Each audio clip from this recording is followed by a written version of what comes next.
ఈరోజు మనం హైదరాబాదీ రుచుల్లో ఒక ఫేమస్ పిండి వంటకం కజ్జికాయలు తయారు చేయడం చూద్దాం.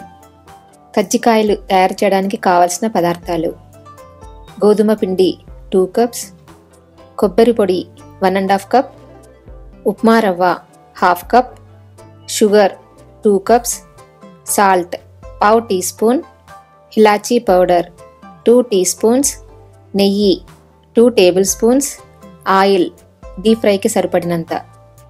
కజ్జికాయలు తయారు చేయాలంటే ముందుగా ఒక బౌల్లో 2 కప్స్ గోధుమ పిండి తీసుకోవాలి. దాంట్లో 1/2 టీ స్పూన్ సాల్ట్ వేసుకోవాలి. ఇప్పుడు ఈ పిండిని చపాతీ పిండిలాగా సాఫ్ట్గా కలుపుకోవాలి. మధ్య మధ్యలో 2-3 టీ స్పూన్స్ ఆయిల్ వేసుకుంటూ చపాతీ పిండిలాగా కలుపుకోవాలి. ఇలా కలుపుకున్న చపాతీ పిండిని మూత పెట్టుకుని ఒక 1/2 అవర్ పక్కన పెట్టుకోవాలి. ఇప్పుడు కజ్జికాయలకి స్టఫింగ్ తయారు చేసుకుందాము.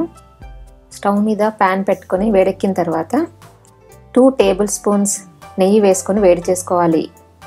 దాంట్లో 1/2 కప్ రవ్వ వేసుకొని మంచి వాసన వచ్చే వరకు వేయించుకోవాలి. రవ్వ బాగా వేగిన తర్వాత 1.5 కప్ కొబ్బరి పొడి వేసుకొని 1 నిమిషం పాటు వేగనివ్వాలి. ఇప్పుడు దాంట్లో 2 కప్స్ షుగర్ వేసుకొని కలపాలి. షుగర్ వేసిన తర్వాత స్టవ్ మీద ఎక్కువసేపు ఉంచక్కర్లేదు. ఇప్పుడు 2 టీ స్పూన్స్ ఇలాచీ పౌడర్ వేసుకోవాలి. నేను ఇక్కడ ఒక 5-6 ఇలాచీలని 2 టీ స్పూన్స్ షుగర్తో కలిపి గ్రైండ్ చేసి వేసుకున్నాను. ఇప్పుడు ఈ మిశ్రమాన్ని అంతా ఒక బౌల్లోకి తీసి పెట్టుకోవాలి. స్టఫింగ్ రెడీ అయిపోయింది కదా. ఇప్పుడు కజ్జికాయలు తయారు చేయడం చూద్దాం. పిండి చేతులకి అంటుకోకుండా ముందుగా అరచేతులకి ఆయిల్ రాసుకోవాలి. తర్వాత చపాతీ పిండిని చిన్న చిన్న బాల్స్లా చేసుకొని ఇలా ఒత్తుకొని పెట్టుకోవాలి.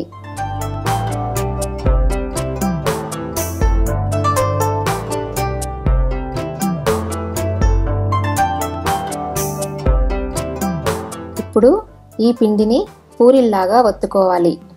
ఈ పూరీ మధ్యలో మనం తయారు చేసి పెట్టుకున్న స్టఫింగ్ని ఇలా చెయ్యి అడ్డు పెట్టుకుని వేసుకోవాలి. 1 టేబుల్ స్పూన్ వేసుకుంటే సరిపోతుంది. స్టఫింగ్ వేసుకున్నాం కదా.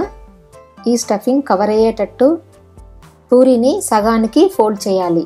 ఇప్పుడు ఈ 2 అంచులు కలుపుతూ ఒక వేలుతో గట్టిగా నొక్కాలి.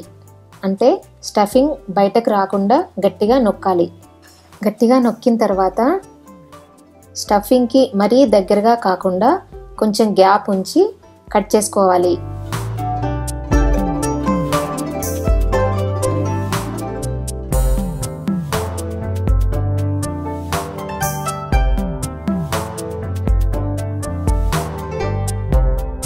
ఇలా అన్ని కజ్జికాయలు తయారు చేసుకొని పక్కన పెట్టుకోవాలి.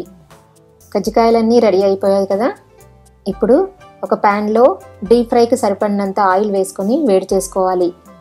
దాంట్లో ఒక్కొక్క కజ్జికాయ జాగ్రత్తగా వేస్తూ వేయించుకోవాలి. కట్ చేసుకునేటప్పుడు కానీ పూరీ తయారు చేసేటప్పుడు కానీ జాగ్రత్తగా చేసుకోవాలి. లేదంటే ఏమాత్రం రంధ్రాలు ఉన్నా స్టఫింగ్ అంతా బయటకు వచ్చేస్తుంది.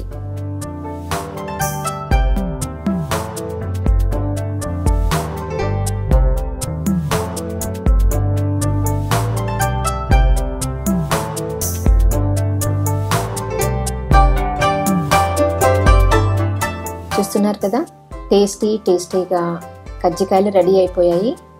మీరు కూడా టేస్ట్ చేసి చెప్తారు కదా.